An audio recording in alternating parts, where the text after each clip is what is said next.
ERi-TV English news broadcast. We are now ready for a domestic and international report for October 18th, 2025, and we invite you to stay with us up until the end. To begin with, I present you the major headlines. Farmers' Day observed at national level.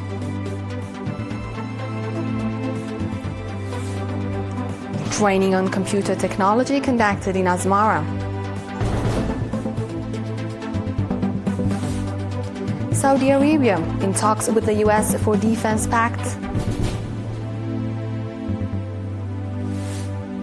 And China warns the US against perilous attempts to arm Taiwan region.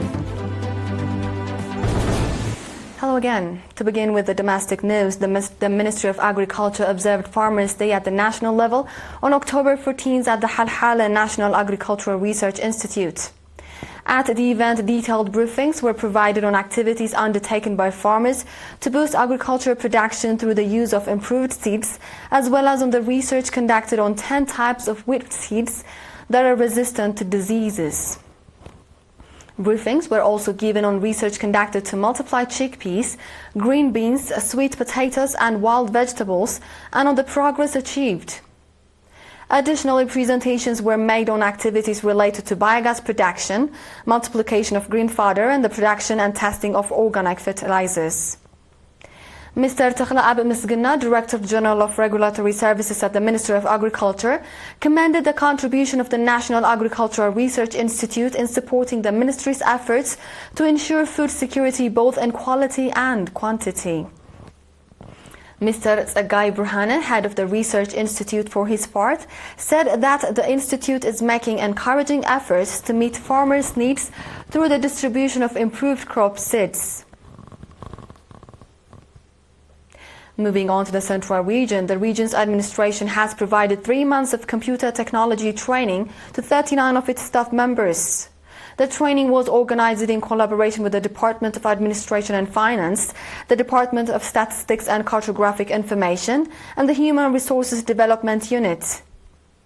Highlighting the significance of the training in providing effective and timely public services, Mr. Tedros Takhle, Director General of Statistics and Cartographic Information, commended the trainees for the strong interest they demonstrated during the program.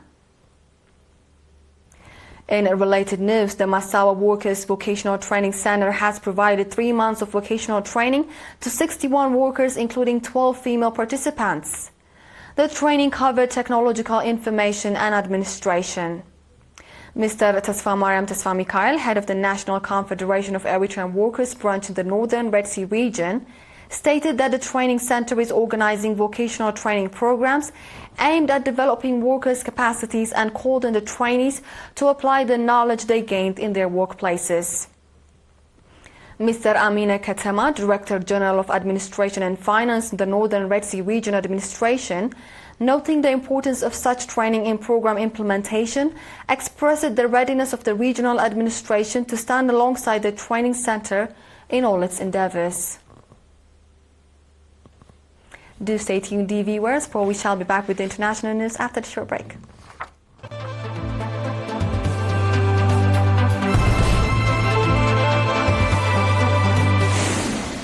Welcome back. And now, the global arena. Saudi Arabia is discussing a defense deal with the United States, which it hopes to seal when Crown Prince Mohammed bin Salman visits the White House next month.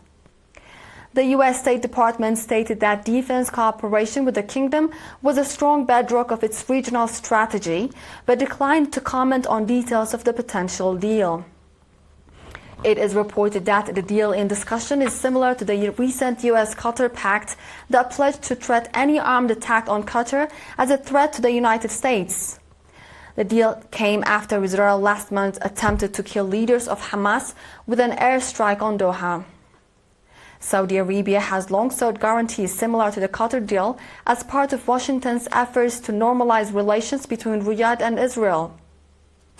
It is to be recalled that last month Saudi Arabia also signed a mutual defense pact with Pakistan.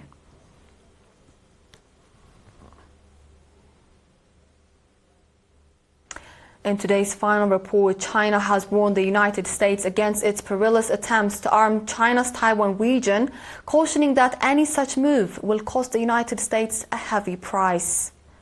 A spokesperson for China's Ministry of National Defense made the remarks in response to a media inquiry on the new National Defense Authorization Act passed by the U.S. Congress, which includes provisions to funnel funds totaling $1 billion into strengthening its so-called military cooperation with Taiwan. The Act's negative provisions related to China transparently interfere in China's internal affairs, undermine China's sovereignty and security, and development interests, and disrupt global peace and stability, the spokesperson said. Expressing firm opposition to these provisions, the spokesperson stressed that the Taiwan question is the first red line that must not be crossed in China-US relations. He urged the United States to abide fully by the One China principle and the 3 China-US joint communiques, to steadfastly deliver on its promise that it would not support Taiwan independence, and to refrain from sending erroneous signals to Taiwan independence dissenters or engaging in any form of military interaction with China's Taiwan region. This wraps up our domestic and international reports for this session. Dear viewers, before we conclude, I present the major headlines once more. Farmers' Day observed at national level. Training on computer technology conducted in Asmara.